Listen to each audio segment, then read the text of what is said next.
नमस्कार मंडळी, मी माधुरी सोनटक्के स्वागत करते तुमचं आपल्या यूट्यूब चॅनलवरती, ज्याचं नाव आहे माधुरीची लाईफ.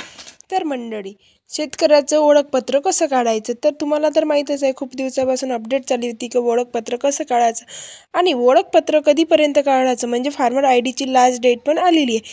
त्या तारखेच्या आतच तुम्हाला फार्मर आय डी काढायची आहे.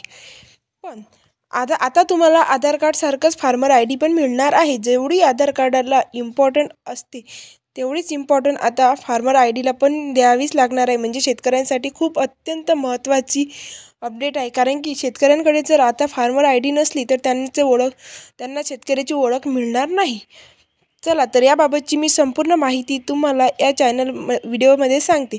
पण त्या अगोदर चॅनलवर नवीन असणार तर चॅनलला सबस्क्राईब करा, बेल आयकॉनला क्लिक करा आणि व्हिडिओ स्किप न करता शेवटपर्यंत पूर्ण बघा. चला तर मंडळी, व्हिडिओला सुरुवात करूया. तर मंडळी, तुम्हाला माहीत आहे का की आता शेतकऱ्यांना आधार कार्ड सारखेच मिळणार आहे फार्मर आय डी कार्ड. पण कसे मिळणार आहे, चला तर त्याबाबतची संपूर्ण माहिती मी तुम्हाला सांगते.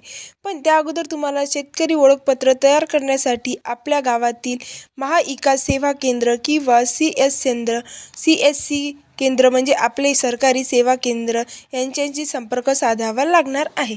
पण संपर्क तर साधावा लागणार आहे, पण त्याच्यासाठी कोणती कागदपत्र आवश्यक लागणार आहे तुम्हाला, चला तर कागदपत्र पण आपण थोडक्यात म्हणजे पूर्णपणे तुम्हाला सांगणारच आहे. तर त्या अगोदर सगळ्या शेतकऱ्यांचे आधार कार्ड लागणार आहे. आधार कार्डला लिंक असलेला मोबाईल क्रमांक लागणार आहे. शेतीचा सातबारा लागणार आहे आणि आट लागणार आहे, म्हणजे खात्याचा उतारा लागणार आहे. पण आता सातबारा किंवा आट यासोबत ठेवावंच लागणार आहे तुम्हाला.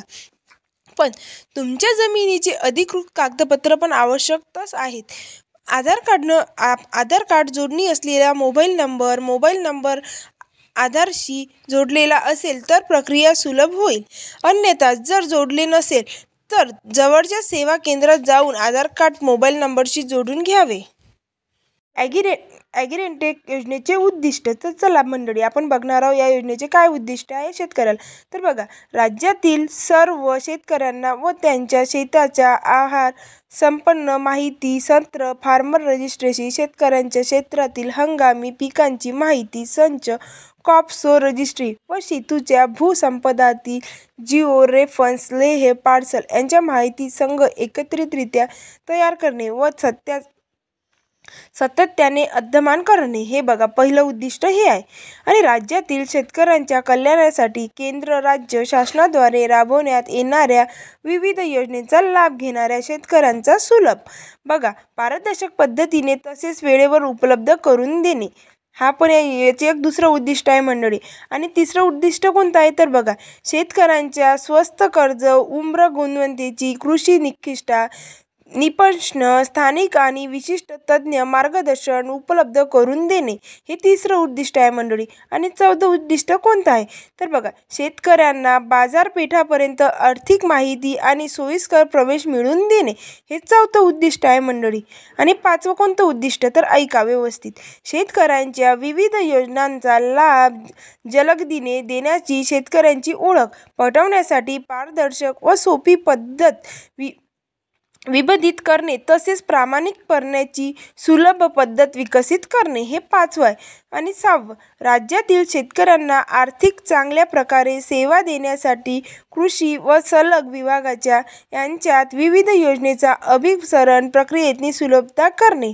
आणि आपलं शेवटचं उद्दिष्ट, चला तर मी पूर्णपणे सांगूनच देते तुम्हाला, उच्च गुणवत्तेचा डेटा व ॲग्रोटेकद्वारे कृषी उत्पन्नाचे आणि सेवांमध्ये नवकल्पना वाढवणे, हे आहे त्यांचं शेवटचं उद्दिष्ट मंडळी. तर आपण याच्यानंतर बघणार आहोत योजनेचे अपेक्षित फायदे, म्हणजे तुम्हाला या योजनेपासून कोणते फायदे होणार आहे आणि फार्मर आय डीपासून तुम्हाला कोणते फायदे मिळणार आहे, ते पण आपण या व्हिडिओमध्येच बघून घेणार आहोत. चला तर मंडळी, योजनेचे आपण अपेक्षित फायदे बघूया. तर बघा, PM किसान योजनेअंतर्गत अनुदान प्राप्त करण्यासाठी आवश्यकतेच्या अटी पूर्ण करून लाभ प्राप्त करण्यामध्ये सुलभता येईल. PM किसान योजनेअंतर्गत पात्र सर्व लाभार्थी समाविष्ट करून घेण्यात सहाय्य मिळेल.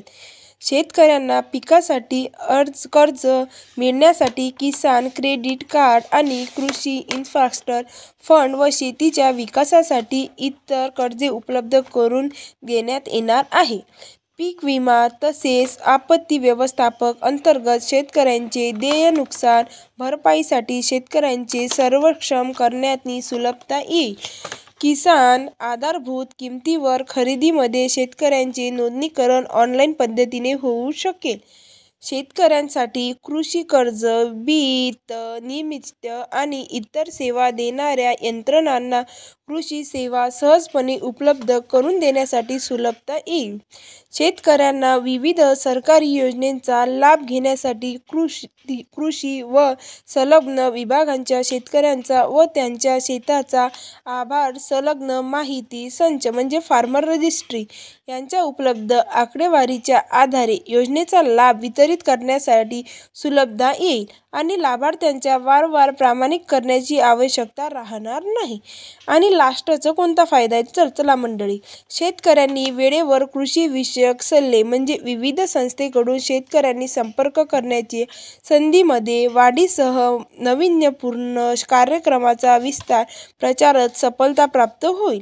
उपरोक्त बाबी लक्षात असणारच ना तुमच्या मंडळी की मी काय सांगितलं आहे? तर बघा, जसं की मी तुम्हाला सांगितलं आहे कोणते फायदे आहेत, तर एवढे सारे फायदे तुम्हाला फार्मर आयडीच्या योजनेतून होणार आहे. तर मंडळी, हा होता आजचा व्हिडिओ की शेतकऱ्यांना फार्मर आय डीपासून कोणते फायदे होणार आहे आणि कोणते नुकसान होणार आहे. आणि सांगण्याचा मेन उद्देश म्हणजे की 25 मार्चपर्यंतच शेतकऱ्यांना फार्मर आय डी बनवण्यात हे आहे, म्हणजे बंधनकारक केलेलं आहे ना. त्यानंतर जर शेतकऱ्यांनी फार्मर आय डी बनवली तर ते तुम्हाला तुमच्या पैशाने काढावी लागणार आहे, म्हणजे आता सरकारद्वारे मिळणार आहे तुम्हाला, नंतर तुम्हाला पैसे देऊन काढावी लागणार आहे. त्यासाठी म्हणजे कमीत वेळात जाऊन आपली CS सेंटरला भेट द्यावी आणि लवकरात लवकर जाऊन फार्मर आय डी काढून घ्यावी. तर मंडळी, हा होता आजचा व्हिडिओ कसा वाटला नक्कीच सांगा. अजूनपर्यंत जर आपल्या चॅनलला सबस्क्राईब केलं नसेल तर लवकरात लवकर जाऊन सबस्क्राईब करा, बेल आयकॉनला क्लिक करा आणि आपल्या चॅनलसोबत असेच कनेक्ट राहा. भेटते तुम्हाला अशीच खूप सारी माहिती घेऊन. तोपर्यंत